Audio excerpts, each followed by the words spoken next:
साधना prime news, क्योंकि सच जरूरी है। बीएसपी कार्यालय में मायावती ने की प्रेस कॉन्फ्रेंस। बीजेपी पर जमकर बरसी मायावती। बीजेपी को बताया जातिवाद मानसिकता वाली पार्टी।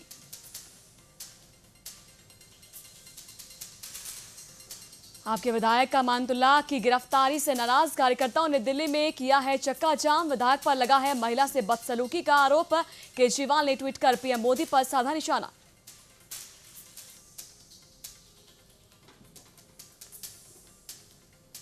कानपुर देहात में बीजेपी सांसद साध्वी निरंजन ज्योति का मायावती पर बयान। कहा, सियासी जमीन खिसकने से बौखला गई है मायावती। गेस्ट हाउस कांड को याद करते हुए साध्वी ने मायावती को बताया एहसान फरामोश। जोशीमठ के माना घस्तौली बॉर्डर पर सेना का ट्रक सरस्वती नदी में गिरा। घटना में 2 जवान हुए शहीद। 2 जवान अभी भी लापता। लापता जवानों की तलाश में जुटी है आईटीबीपी, एसडीआरएफ और सेना।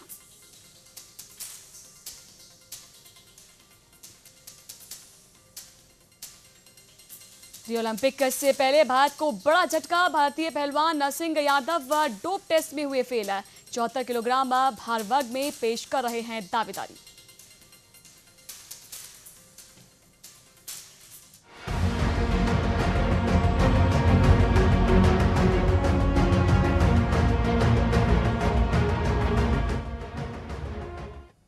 नमस्कार, प्राइम न्यूज देख रहे हैं आप और मैं हूं नैन्सी श्रीवास्तव। राजनीति का मिजाज बेहद अलग होता है। कभी कभी दिग्गज खिलाड़ी भी अपनी ही चाल में उलझ जाते हैं। जिस मुद्दे को गेम चेंजर मानकर उस पर दांव खेला जाता है, वही मुद्दा कभी कभी गले की फांस बन जाता है।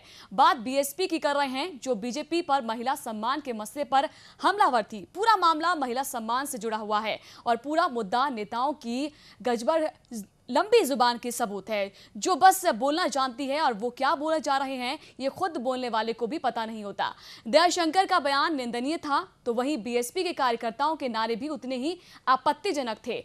देखकर हैरानी होती है कि अपनी दलित महिला नेता के अपमान पर सड़क पर उतरे कार्यकर्ता एक नाबालिग बच्ची के लिए वैसे ही भाषा का इस्तेमाल करते हैं जिसका वो खुद विरोध कर रहे हैं। देखकर हैरानी होती है कि महिला सम्मान और दलित बेटी का राग अलापने वाली मायावती अभद्र नारे लगाने वाली अपने कार्यकर्ताओं का समर्थन करती है। बहरहाल आज इस मसले पर बात होगी कि राजनीति में कब मिलेगा महिलाओं को पूरा सम्मान और कब अभद्रता और अपमान की नीति जो है उस पर लगाम लगती हुई नजर आएगी।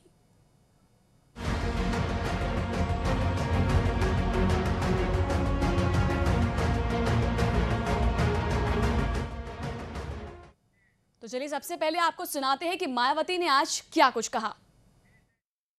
बीजेपी के दबाव में आकर वर्तमान सपा सरकार ने व खासकर मुख्यमंत्री ने अपनी बुआ के मान सम्मान में दोषी दयाशंकर सिंह को गिरफ्तार करके उसके किए की इसको सख्त सजा नहीं दी या दिलवाई, तो फिर ऐसी स्थिति में उत्तर प्रदेश में बीएसपी की सरकार के बनते ही हमारी सरकार द्वारा दयाशंकर सिंह प्रकरण की समयबद्ध निष्पक्ष जांच कराई जाएगी। इसी प्रकार ना तो भाजपा ने इस गंभीर आपराधिक मामले में गंभीरता दिखाते हुए दोषी भाजपा नेता के खिलाफ एफआईआर दर्ज कराई। तो वहीं इसी को लेकर दयाशंकर सिंह की पत्नी स्वाति सिंह ने क्या कुछ कहा, ये भी सुन लीजिए। देखिए, जहां तक बीजेपी के बारे में कह रही कि मोहरा बना करके, मेरी लड़ाई बिल्कुल अकेले शुरू हुई थी। मैंने पहले अपनी लड़ाई अकेले शुरू की, उसके बाद धीरे धीरे मुझसे लोग आके जुड़ते गए, चाहे वो कोई पार्टी विशेष हो, चाहे वो कोई इंडिविजुअल हो, सब लोग आके मुझसे जुड़े। उसके लिए उन लोगों को बोली थोड़ा सोशल मीडिया भी देख लें। और जहां तक दयाशंकर सिंह की गिरफ्तारी की बात है, ठीक है, लेकिन वो अपने कार्यकर्ताओं पर भी उनको भी पहले गिरफ्तार करेंगी। उन्होंने तो अभी सपा सरकार से बोला कि प्रॉपर प्रोसीडिंग्स नहीं हो रही है दयाशंकर सिंह के लिए, तो क्या उन्होंने ये पूछा कि मेरे लिए और नसीमुद्दीन सिद्दीकी और सबके लिए भी एफआईआर जो लॉन्च की गई है उसमें भी आप प्रॉपर प्रोसीडिंग्स नहीं कर रहे हो? क्योंकि इन लोगों में कंसेंसस नहीं है। इन्होंने कहा कि दयाशंकर सिंह के लिए बोला गया था, उनकी बीबी बेटी के लिए नहीं बोला गया था। नसीमुद्दीन सिद्दीकी ने कहा कि मुझे नहीं पता था कि उनकी बेटी माइनर है, या फिर ये उसका मतलब पेश करो का मतलब कुछ और था, गलत इंटरप्रेट किया गया। तो पहले उन लोगों से बोल दीजिए कि अपने पहले कंसेंसस बनाए, उसके बाद आकर के मुझसे बात करें। तो सुना आपने क्या कुछ कहते हुए नजर आई हैं स्वाति सिंह, और इस प्रेस कॉन्फ्रेंस के बाद ही तमाम बातें कही हैं, लेकिन अब कहीं ना कहीं सवालों के घेरे में घिरती हुई दिखाई दे रही हैं मायावती। महिला सम्मान पर जारी है ये राजनीति, लेकिन सवाल ये है कि आखिरकार गाली के बदले गाली का ये रिवाज कितना सही है, यही जानने की कोशिश करेंगे और समझेंगे कि आखिरकार गाली के बदले गाली, अपमान के बदले अपमान कितना सही है, कितना जायज है। महिला सम्मान पर जंग जो छिड़ी हुई है आखिरकार थमेगी कैसे, ये भी बहुत महत्वपूर्ण सवाल है। बीएसपी कार्यकर्ताओं की अभद्रता के कारण ही मायावती ने प्रेस कॉन्फ्रेंस की है, आपको बता दें, जिसको चलते खुद को पाक साफ कहती हुई नजर आई है मायावती। गाली के बदले गाली का ये रिवाज शुरू तो हुआ, लेकिन थमेगा कब, ये बहुत बड़ा सवाल है। लेकिन इसके जरिए कम से कम ये बात सामने आ पाई है कि क्या महिलाओं के सम्मान के प्रति जो अपशब्द कहे गए हैं कितने जायज थे, क्योंकि अब इसमें खुद मायावती भी घिर चुकी हैं, क्योंकि उनके ही समर्थक जब इसके खिलाफ उतरे तो अभद्र भाषा का प्रयोग करते हुए नजर आए हैं। और इसको रोकने के लिए आखिरकार मायावती किस रुख में नजर आई,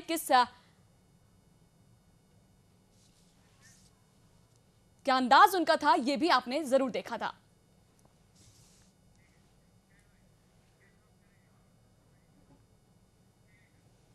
तो महिला सम्मान पर जंग जारी है, आखिरकार जंग कब खत्म होगी, लेकिन कई सवाल भी इसके साथ खड़े हो चुके हैं। उन्हीं सवालों के जवाब जानने की कोशिश करेंगे। हमारे साथ तमाम गेस्ट हैं, हम बता दें आपको, सीनियर जर्नलिस्ट हैं मुकेश अलाख हैं हमारे साथ, आपका स्वागत करती हूं सर। हमारे साथ बीजेपी के स्पोक्स पर्सन है हरीश चंद्र श्रीवास्तव, आपका भी स्वागत है। और बीएसपी के लीडर ठाकुर उन्मेद सिंह भी हमारे साथ, और हमारे साथ जो गेस्ट नहीं जुड़ पाए हैं वो कार्यक्रम में बीच में जुड़ेंगे। आप दोनों का मैं स्वागत करती हूं। सवाल यह है कि आखिरकार गाली के बदले गाली, अपमान के बदले अपमान, कितना सही इसको मानते हैं आप?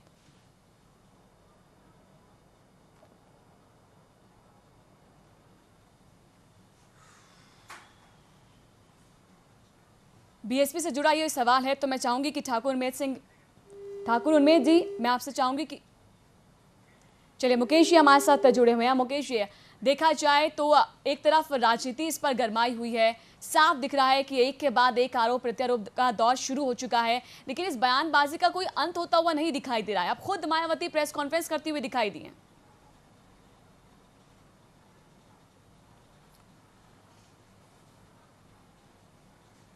आपसे शायद जी मुकेश जी, ये बीच में स्पीक गायब हो जाओ। हाँ, आपने सही कहा नैन्सी जी कि ये विवाद समाप्त होता दिखाई नहीं पड़ रहा है, क्योंकि ये दोनों मामले ऐसे जुड़े हुए हैं और दोनों जो है पॉलिटिकल पार्टी से जुड़े हुए मामले हैं। एक में जहाँ बीएसपी हैं तो दूसरे में वहाँ बीजेपी है, और सबको मालूम है कि इस समय चुनाव सामने है, तो इसमें माइलेज लेने की बात तो है ही, इसमें कोई बात नहीं है। तो ये बहुत ही गंदी बात है कि आप किसी महिला के सम्मान को सामने ला करके और अपनी राजनीतिक रोटियां सेके, ये अच्छी बात नहीं है, अच्छी नहीं है। लेकिन अब पॉलिटिकल पार्टीज की जो बातें हैं कि हर आदमी अपनी माइलेज खोजता है, चाहे कोई भी पॉलिटिकल पार्टी हो, मैदान में है या वो राजनीति कर रहा है तो चाहता है कि हम जी रहे हैं, हम आगे आए।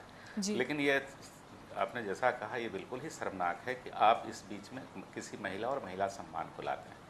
तो ये तो पॉलिटिकल पार्टी को ही सोचना पड़ेगा कि अगर महिला सम्मान की बात आती है तो उसे अपने आप को राजनीति से दूर रख करके, और जो भी इस तरह की बात करता है उस पर कड़ी से कड़ी कार्रवाई की जाए, चाहे वो बीजेपी का व्यक्ति हो, चाहे वो भाजपा का हो, चाहे कांग्रेस का हो या किसी भी पार्टी का हो। महिला सम्मान एक बिल्कुल अलग चीज़ है और ये हमारे जीवन से जुड़ी हुई चीज़ है, हमारी संस्कृति से जुड़ी हुई चीज़ है। इसमें राजनीति बिल्कुल नहीं होनी चाहिए। लेकिन अब राजनीति करने वालों की मानसिकता पर यह डिपेंड कर रहा है कि वो क्या कर रहे हैं। जितनी गंदी गंदी बातें हो गई, जितनी भद्दी भद्दी बातें हो गई, जिसको रिपीट करना भी शर्मनाक लगता है, उसके बारे में कुछ कहना भी शर्मनाक लगता है। तो इसके लिए ये कब थमेगा, कैसे थमेगा, इसको फिर से पॉलिटिकल पार्टी के लोगों को ही, उनके जो वरिष्ठ लोग हैं, उनके जो प्रमुख लोग हैं, उनको इस पर चिंतन मनन करना पड़ेगा। और चाहे जिस पार्टी के भी लोग हों, इनको दूर रखने का कहने के लिए तो हर पार्टी कहती है कि हम महिला सम्मान की बात करते हैं, महिला सम्मान की बात करते हैं, लेकिन जब वो बोलने लगते हैं तो फिर महिला सम्मान कहीं और हो जाता है और वो अपने को आगे कर लेते हैं। तो ये तो उनको ही रोकना पड़ेगा ना। फिर समाज के लोग हैं, समाज के लोग तो इसको देख ही रहे हैं और इसकी जितनी भर्त्सना कर रहे हैं वो कर ही रहे हैं। लेकिन आपने सही कहा नैन्सी जी कि ये कब रुकेगा। तो मुझे लगता है कि अब लेकिन एक हो दिलचस्प चुका है। चीज देखने को अब मिली है इसमें मुकेश जी, सामाजिक लोगों को प्रेस भी कॉन्फ्रेंस हस्तक्षेप करके करना मायावती पड़ेगा। सामने आती हैं, हालांकि इसके जी। बीच भी बयानबाजी चलती रही, लेकिन आज जब प्रेस कॉन्फ्रेंस हुई है उसमें साफ दिखा है उनका रुख। एक तरफ जो है जो अभद्र टिप्पणी की गई उसको बखान करते हुए तो नजर आए, लेकिन सीधे तौर पर उन्होंने कहा कि अब राजनीति हो रही है इस मुद्दे को लेकर और मुझे फंसाने की कोशिश हो रही है। एक तरफ तो ये होता है कि बीजेपी गिरती हुई नजर आती है, बैकफुट पर होती है, क्योंकि एक नेता जो है अभद्र टिप्पणी कर जाते हैं तो उसको लेकर बीजेपी कार्रवाई कर देती है। उनके समर्थक जो हैं बीएसपी के, वो जब सामने आते हैं तो वो भी उसी तरह के रवैये में सामने आते हैं और जिसके बाद सवालों के घेरे में खड़े हो जाते हैं। लेकिन अब इसको जो दलितों की राजनीति है, दलित वोट बैंक को अपनी तरफ करने की कोशिश जो है शायद वो दिखाई दे रही है, क्योंकि मायावती की प्रेस कॉन्फ्रेंस के कई मायने निकल रहे हैं यहाँ पर।